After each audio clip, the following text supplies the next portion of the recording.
This is a questionable reality production.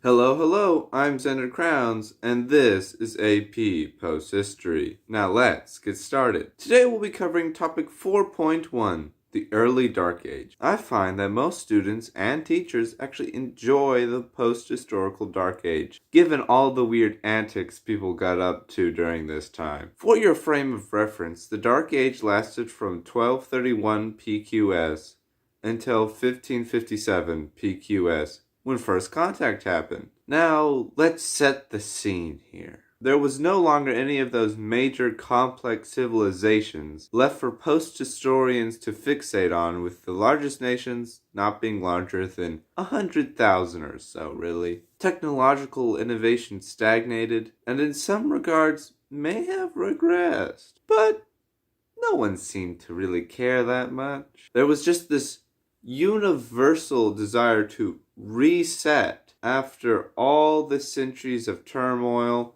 and kind of relax a bit as a species, And to enforce this mantra, anyone with a toxic amount of ambition would be sentenced to death via 23 stab wounds, with their deeds being interned with their bones to leave everybody else in peace. Popular political leaders who stood become one of those celebrated and memorialized great men of history were summarily executed. The decision process behind these executions was a simple one, a little test that anyone could demand a suspicious person take. The test consisted of 25 questions, comprising several statements of which the person in question had to gauge their agreement with. Anyone who was trying to cheat the system received the punishment as well, thus mandating complete sincerity. If you think that would lead to a lot of bias, it really didn't. It really didn't. You see, a shrewd and conniving politician is easier to spot than a man with no head.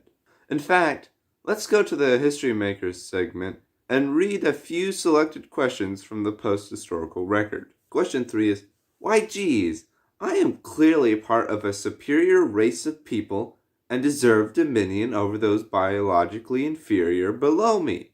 Question 7 is, I really like pictures where bands of light emanate from my head. Question 8 is a follow-up and reads, a picture of me should hang up in every house and government building. Question 10 is, murder is okay if, and only if, it benefits me. Question 16 is, dramatic hand gestures and intense sweating should always accompany a speech. Question 19 and question 25 are a bit more involved, as they require the test taker to read the biography of several ambitious and heinous dictators and ask whether they think they were justified. All in all, the test would lead to the purge of about a little over 12 million, over its nearly 300 years of use, of course. And it had the desired effect of excising the excess ambition from society. Post-historians, of course, argue on whether this is a good development, given ambitious people have contributed an awful lot to society, whether it is good or bad. Now, you may remember our good friends, the F/D, or the father and daughter holding company,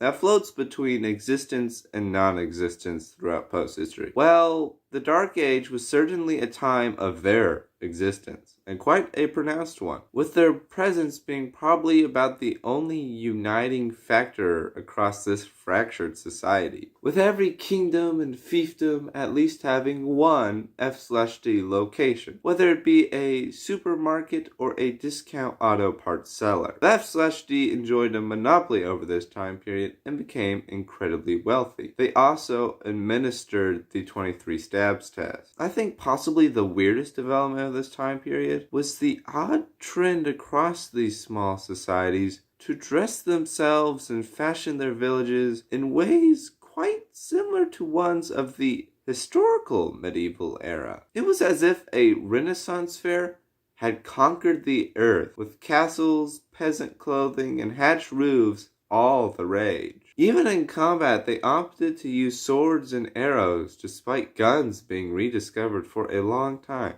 It was all quite strange.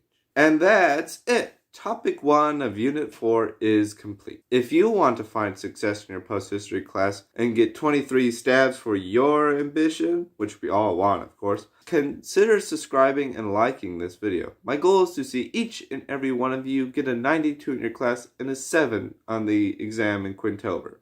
Alright, Zander Crowns, checking out.